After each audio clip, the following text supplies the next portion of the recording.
50th City Expats Club is a non-profit social organisation and our speakers are volunteers. The club as such assumes no responsibility or liability for the professional reputation of or the quality of services provided by the speaker today.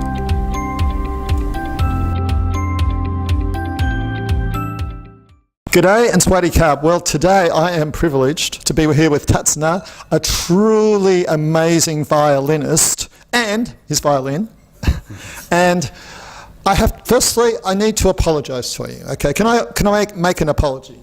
No problem at all. Okay. I heard Tasana play a adapted for violin version of Bohemian Rhapsody by Queen, and it was staggeringly brilliant, and I didn't give him a standing ovation. I only called out bravo. So I apologise for not, because I think the classical audience was stunned, right? They didn't know how to respond. Yeah, okay. It became quite different from the original version, because of course on the violin you don't expect that you can put all the voice of the Bohemian Rhapsody chorus, electric guitar, drums, piano, Freddie, solo, whatever is on one violin. So it's a crazy idea to even attempt. Where did you get this crazy idea from? So actually I always wanted to play this piece on the violin, but it's so complex. But just last year I found a version by an English violinist, Elena Abba, so it's young English, on YouTube.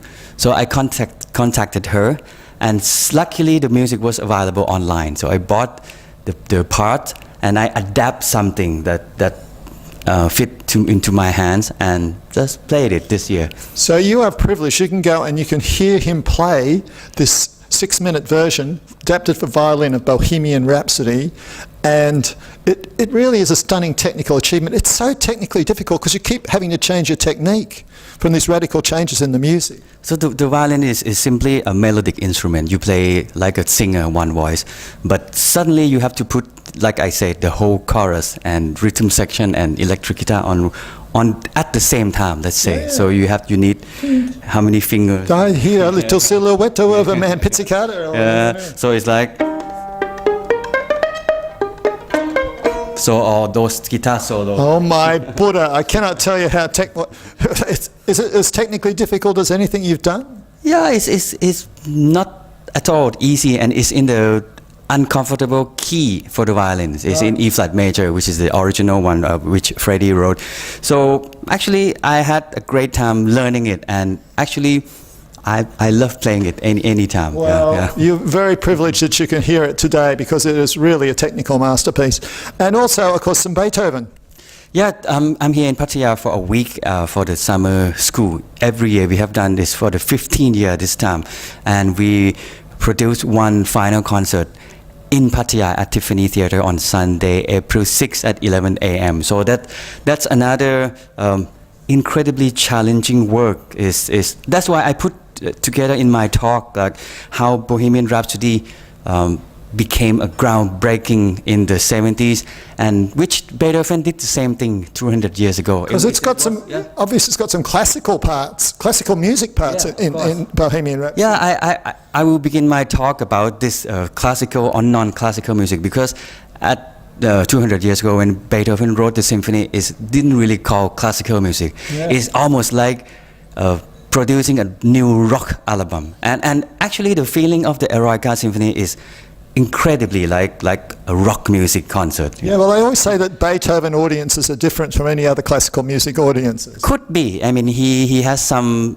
emotional depth and a little, let's say, craziness. And they're like performances, right? They're out there like rock stars. They perform and exude energy, and Beethoven's music is full of energy. Yeah, full of energy. And this is like it's called Eroica, the heroic symphony. So it's hidden the message of his own life, expansive in the length, like Bohemian Rhapsody, 3 minutes pop song became 6 minute something, and for Beethoven's Eroica, the first movement is already 15 minutes. Is about 5 times longer than a usual symphony at that time, and it contains a funeral march, a dance theme, and variation, some incredibly inventive until today, when I listen to it in the car, I could feel like, oh my God, this guy is amazing. Yeah.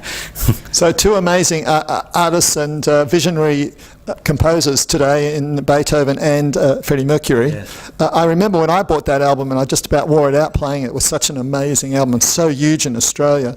But tell us a little bit about Pro Musica, and also tell us a little bit about, is there a website they can go and follow you on or check you out? So I used to be, I'm a professional musician for a long time, and I used to lead the Bangkok Symphony for 10 years. But now I'm doing a small group, let's say. So each month we have produced different concerts with chamber music, piano trio, string quartet, chamber orchestra. So it's a variety of And piano accordion. piano accordion, of course, that's the beginning of this year. So Pro Musica is let's say it's a new move of musical life in Bangkok, in Thailand.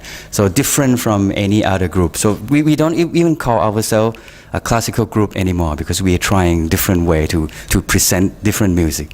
Well, we are very privileged to have this wonderful violinist and an equally wonderful and charming speaker here at the club the second time. So really, Kop Kun Kab for coming in a second time and gracing us with your both your verbal and your dexterous gifts. Okay.